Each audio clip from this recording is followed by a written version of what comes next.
Okay, we at number 3 or number 3?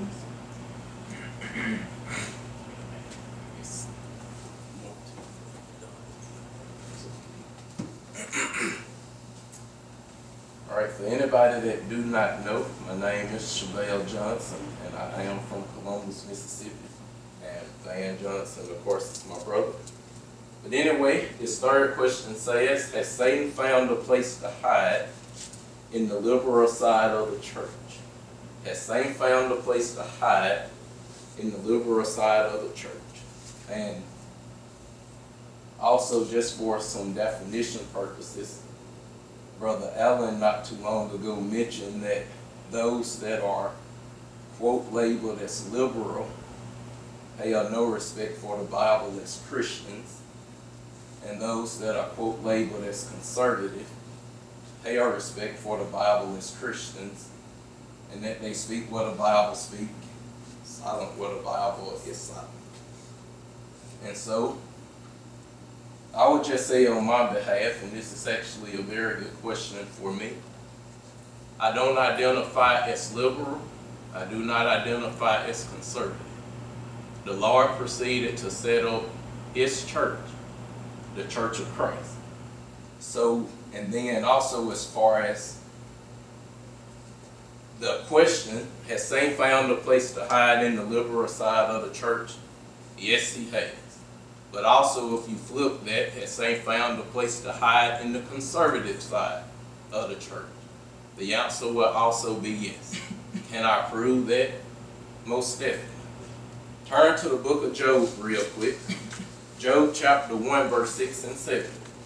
Job 1, 6 and 7 says, now there was a day when the sons of God came to present themselves before the Lord, and Satan came also among them. And the Lord said unto Satan, whence comest thou? Then Satan answered the Lord and said, from going to and fro in the earth, and from walking up and down in it. If you ever get a group of the Lord's people together, Satan is going to be there. More likely than not, Satan is here right now. That's just the truth of the matter. That's how things work. If you turn to chapter 2 of the book of Job, verse 1 and 2, it says again, there was a day when the sons of God came to present themselves before the Lord. And Satan came also among them to present himself before the Lord. And the Lord said unto Satan, from whence comest thou? And Satan answered the Lord and said, from going to and fro in the earth, and from walking up and down in it.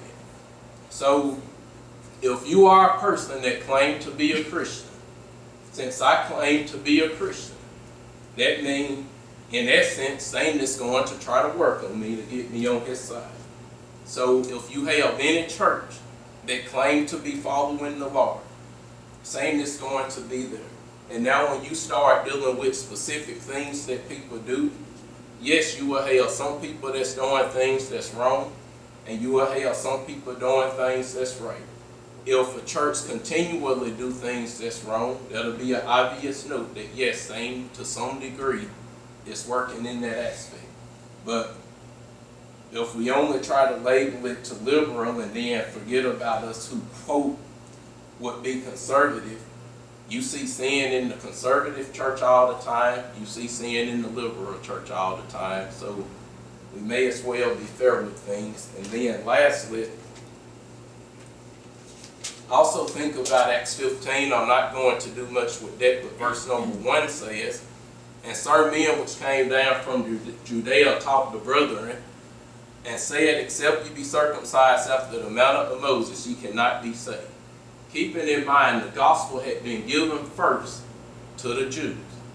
And you had Jewish brethren that decided on our Gentile brethren, if they do not be circumcised, they cannot be saved. And so they had to come together and held a council to actually decide, yes, our Gentile brethren can be saved without forcing circumcision on them.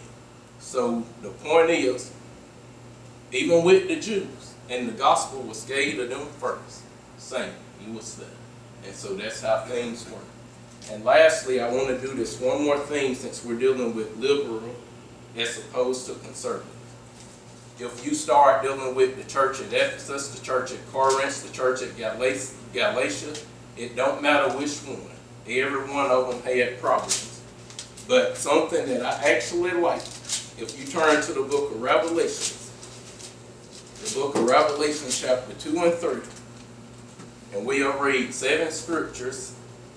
So Revelation 2 verse 1, unto the angel of the church of Ephesus write. Just that part, unto the angel of the church of Ephesus. If you drop down to verse 8, unto the angel of the church in Smyrna write. If you drop down to verse 12, and to the angel of the church in Pergamos write. Drop down to verse 18, and unto the angel of the third church in Thyatira write. Chapter 3 verse 1, and unto the angel of the church in Sardis write. Chapter 2 verse 7, and to the angel of the church in Philadelphia write. Chapter 3 verse 14, and unto the angel of the church of the Laodiceans write.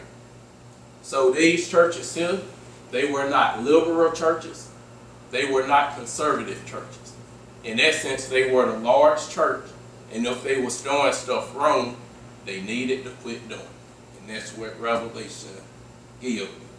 Has Saint found a place to hide in the liberal side of the church? Yes. Has he found a place to hide in the conservative side? Yes. That's my answer to the question. Anybody have a question for his question? Any questions? Any comments? No questions, no comments. Question number 4. I'm not through with this yet. Now you got a chance to make a comment. You know, I keep hearing this, that I'm not a conservative and I'm not a liberal.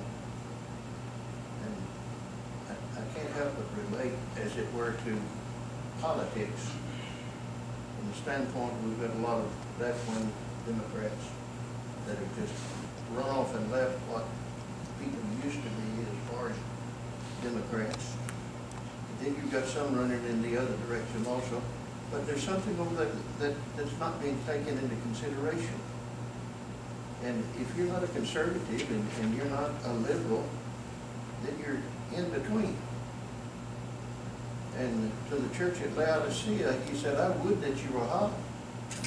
I would that you were cold, but since you're lukewarm, I'm going to spew you out of my mouth. So being in between and trying to satisfy a liberal attitude and trying at the same time to satisfy a conservative attitude is not where the Lord wants you to be.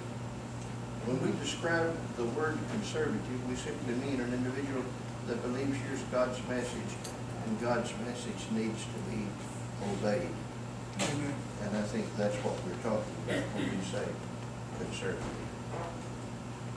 I've heard my husband mention, and I kind of like this, the terms faithful and unfaithful might be, you know, more appropriate than conservative and liberal. But then again, it comes back to what I was talking about a few minutes ago. There are terms that are used to express biblical principles that's not found in the Bible. And yet we use these terms because it expresses the idea that is found in the Bible. And when I use the word conservative, I use the word liberal, I'm only describing certain individuals who really don't have much appreciation for the Word of God. They're going to do their own thing. And on the other hand, here are individuals that hold dearly and sacredly the fact that the Bible is inspired of God and that it's a message from God and needs to be believed and obeyed. One last comment, then we'll get to the 4th question. The word liberal is not there, but the actions is there, the behavior is there. And any time that I found that behavior in the Bible, it was always unfaithful. And so that's why I say these brothers are unfaithful. It's unfaithful. Number 4.